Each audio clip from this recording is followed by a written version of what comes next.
In chess, one of the most popular ways to play is the London system. So in this video, I'm going to teach it to you quickly. What is the London system? White goes d4, and after d5, white now goes bishop f4. So you put the bishop on this square. Now, why is this such a good way to play with white? Well, we're going to see a few of the setups. Let's say black gets his knight out, e3. So we get a pawn chain. You defend your center with the e pawn. Let's say black does the same, and knight d2. Black gets a pawn in the center, and now you go c3. So this is the first part of the London, where you get a triangle pawn center. Notice the knights are going to go to d2, and then this knight is going to come out to f3. Bishop e7. Knight f3. Castle, and now bishop d3. So here we go. So let's talk about this setup again. You get your triangle, you get your bishops here, and your knights here. Already, we are 1 minute into the video, and you've learnt the main setup of the London system. Let's say black gets his knight out, and now you go knight e5, put your knight in the middle, and there's this aggressive option where you can actually swing the queen over to f3 to h3 to target h7.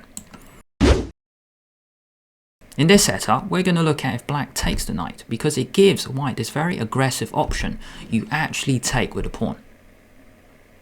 So we are already 2 minutes in, and you are going to learn a very aggressive way to play. The knight moves out of the way, and now you can get your knight in the game. Let's say black tries to get his bishop out, and now you can go h4. A lot of top players play this move, just to start an attack. If black continues, and now you're crashing through. What are we, 3 minutes into the video, and you've learnt a key attacking idea. This is called the Greek gift sacrifice, where you play bishop takes h7 check. The king takes, and now knight g5 check. The attack has just begun. If the king comes out, it is just way too dangerous. After queen g4, you're getting checkmated. If you take the knight, white now takes the bishop with check, and now it is discovered check from the rook. The king moves back, and queen h5, and it's checkmate already. The king has no good move. So let's say he gives some room, because then the king can escape, but you just lock it in, g6. And there's no good way to stop h7 or h8 mate. So already you've learned a very aggressive option. If they take, you take with a pawn. Flush that knight out. Force that knight off this f6 square. If they don't take, maybe they go bishop here, you can go queen here, and then queen here, and then just play sensible, castle. Now let's look at another setup. Let's take it from the top again. d4, d5, bishop f4 again. So this is one setup I've seen players play. They actually play knight c6, but they block in their own pawn. White does the same, e3, bishop f5. I've seen this setup at a lower level where they go bishop and knight trying to attack the pawn, and you can just stop him. You can just go c3, and then we keep playing the same moves. That's why the London system is such a good way to play. You get your triangle pawn center, your knights out, your bishops out. Knight d2, knight f3. If they play bishop d6, here is a high level idea. You don't need to trade, you go bishop g3. Because if they take, now you take, and the h-file is open for the rook. Let's take it from here. We saw this before. And if they go bishop f5, this is called the Copycat London. You just play c3. You can even play c4 to get the queen out to attack this. But if we stick to the same setup, just staying consistent, you can put your triangle pawn center once again. If you want to mix it up, you could just offer a trade. Because if they take, now you can take with a pawn. And now, get your knights out. Here, here, and castle. Let's go for another setup. What if your opponent plays c5, an aggressive move? You go e3, defend your center. Maybe they take and go queen b6, attacking this and that pawn. Doesn't matter, you go knight c3, you attack their pawn. And if they defend with a knight, now this is a really, really cool move, knight b5. The whole point of black playing the queen b6 is to attack this pawn, but you've stopped them with knight b5. Knight c7 check is very dangerous. you stop it with knight a6, and now you go c3. So we have this again, except there's no pawn here because we took. So you have this chain.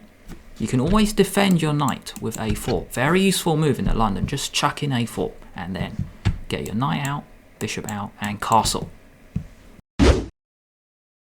Let's go for another setup. d4. Let's say they go knight f6, a very popular move, and after bishop f4 they go g6. This is the King's Indian. And now one way to play against this, which is very aggressive, and it takes your opponent out of their comfort zone. You go knight c3. The point is you want to go e4. So if they go bishop g7, the King's Indian, now you go e4. And you've got center already. d6, queen d2, and your attack can be very fast. Put the bishop on h6. Take it, castle, and then the game has just begun. Just launch your pawns. Just go h4, h5. The pawns can have backup f3, g4. So what if your opponent, after this, they stop you? They are a good player and they play d5 here, which stops you playing e4. Now you go e3. So once again, we have this setup. It's just that there's a knight on c3, so it's a bit different this time. Bishop g7 and h4, here we go. An aggressive way to play. When your opponent has pawns on these squares, you can play h4, h5 and try to attack that structure. If your opponent castles, you go h5. The knight can take it. But this doesn't actually work out so well for black, because now you can play rook takes h5. You've sacrificed a rook for a knight, and guess what? It's already move 7. Take, now queen takes. And white has so many attacking ideas. Let me explain all of these arrows. So the queen and the bishop can team up against h7. Next point, the knight and the queen are already attacking d5. Next point, the knight can come to f3 and it can come to e5 or to g5 to attack h7. And the final point is white can also castle. So if we put all these arrows in one go, I mean, it looks intimidating, but these are all the plans that white can go for. We've got this, we've got this, we've got this, here, and we've got this. So many attacking ideas. And guess what? White has only sacrificed a rook for a knight, and it's only move 8. If we go back here, one good way for black to react is to stop white going for this. So you go h5.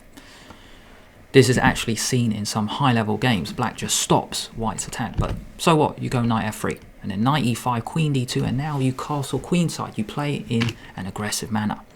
If black plays bishop g4, which looks good because you stop white going for this.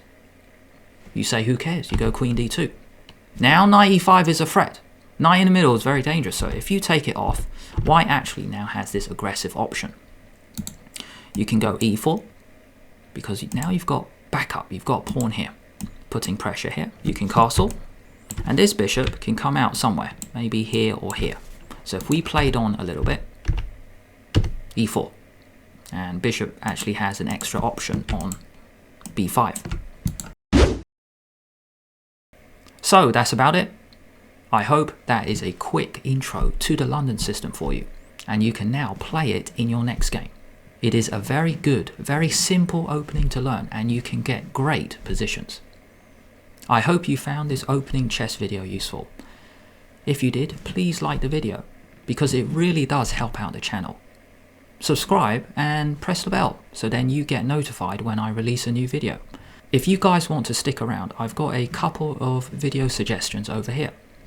I've got one video about an opening here and another openings video over here. Thanks for watching.